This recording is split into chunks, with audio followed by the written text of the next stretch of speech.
Good day, everybody.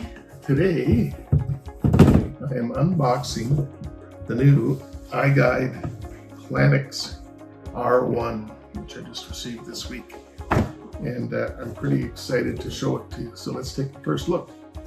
Here is the cool case that you can carry things around with. Everything packs up in it nicely. One thing I would recommend for iGUIDE to do next time they're in production is to add a little buckle strap here so that you could carry your tripod in here, buckle it in so it doesn't fall out. And that would be a cool thing to have that way. Here's the camera. And we will compare the old Planix with the new Planix. The nice thing about this camera is that it comes with 2 rechargeable batteries if you order it early enough. I don't know that that special offer will remain forever. But as you can see, that may look familiar to you. If you own any Milwaukee power tools at home, that's the same battery that will power a lot of your power tools. So it's nice to have extra ones. If you need them, well, you can just run out to your local hardware store and buy another one. Also comes with a USB-C to USB-C charging cable and a charging plug. In case you don't have a USB-C charging plug, you can also, there's a USB-B plug that your iPhone or your phone camera will need to charge in, so you've got something now extra to be able to do that with. But let's look at the camera itself, and we'll compare to the Planix Pro, which I've been using for a couple of years. It comes in this hard case for your carrying, so it's very safe and secure, but I much prefer this new case, and you'll see why. So that's the iGUIDE Planix Pro, and here's the actual camera itself, what it looks like in comparison to the iGUIDE Planix R1. Now, I have no idea what the R1 stands for. For me, I'm just going to say it means replacement one, because it's going to replace the Planix Pro.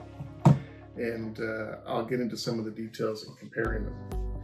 Cool thing, nice hard case that protects the camera.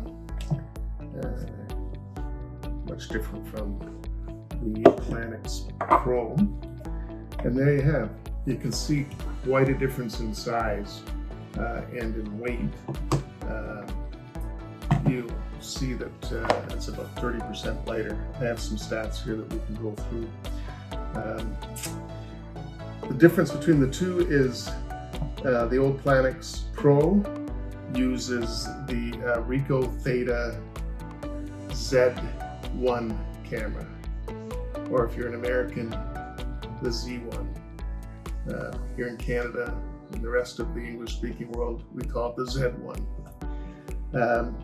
And this is the new Ricoh Theta X camera, which is quite the camera. Let me just compare the difference between the two. Resolution, 23 megapixel camera. Resolution, 60 megapixel. That's 130% more pixels in the camera. Because of that, you'll find when you're using it that you'll get crisper imaging, better balanced color, better white reproduction, and I'll talk a bit about my first use with it and what I found. In terms of the LiDAR, which is this part down here and this part here, so this is the laser scanner that scans the room while the camera is taking the 360 photograph. And that data is what's used to produce the floor plans for your iGUIDE. The iGUIDE Planix Pro, it has an accuracy of plus or minus 1 centimeter at the max range of 130 feet. So that's not bad. 130 feet, that's about 1/4 of an inch. I mean, that's the thickness of a sheet of drywall, and if a wall kind of curves a little bit, one stud is out of place, you could get a difference in measurement of less than that. The new R1 has an accuracy of 25 millimeters, so a quarter of what the old Planix Pro was.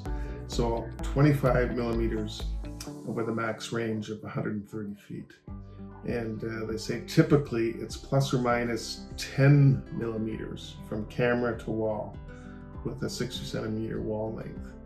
So considerably more accurate.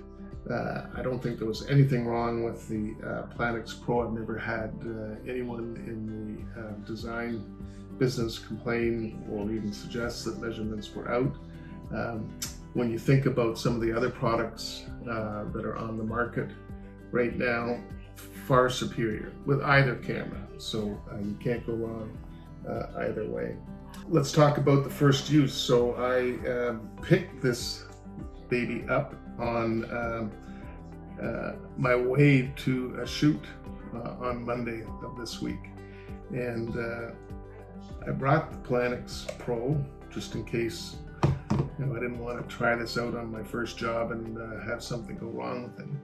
But I was absolutely amazed at how easy it was to connect and set up. It took me no more than 5 minutes. You'll see once it warms up here, it gives you a QR code here that you can scan to connect directly to the camera.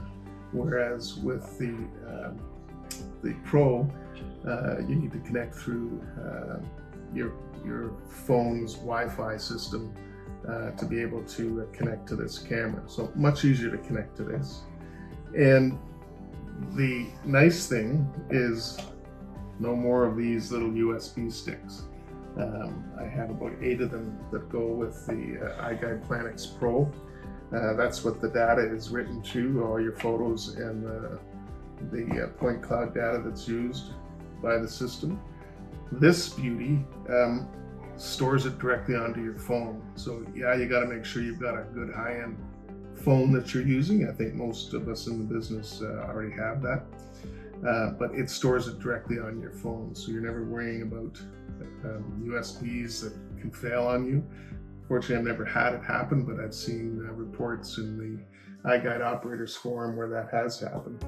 So that's the nice thing about the new R1 system, is it stores everything right on your phone. So I was very impressed with that. Much faster capture time. It's seconds for it between when you press that button and it takes the images, and you can then move on to the next room. So I found on that one job, which would typically take an hour for the scan of a 2,000 square foot home, I had that done probably within a half an hour. So that time is valuable time that you can save. The big time saving as well was when I got home and fired up the Stitch program to take a look at all of the images on my bigger computer. I did not have to adjust a single image. The white balance was perfect. The exposure was perfect. Although you could go through every photo and make adjustments to it, none of that was necessary. Whereas with the iGUIDE Planix Pro, I found that I was constantly adjusting the blues and the yellows, depending on lighting situations. The difference between one light bulb to another could really affect the color output. The yellows and the blues at times were crazy. This one, I needed to do nothing. So that's the beauty of it as well, is that you don't need to go through the Stitch program. You can upload the scan, the iGUIDE, directly from your phone to the iGUIDE portal. The only reason you would not need to do that or not want to do that is if you were adding some user panels, if you had some aerial panels that you want to add to the Stitch program, that you would need to do at home in the Stitch program. But as I say, the time saving was incredible. So I would say probably on that one 2,000 square foot home, the savings between on-site and at home afterwards was at least an hour. So in our business, time was money, and that was very important to me. So I think if you haven't already ordered the upgrade to the R1, I was number 4 on the list, so I got mine relatively early. I think you'll love it, and I already swear by it, and I already think it was one of the best moves I've made. So there you go, the R1, which I think stands for replacement one. Thanks, take care.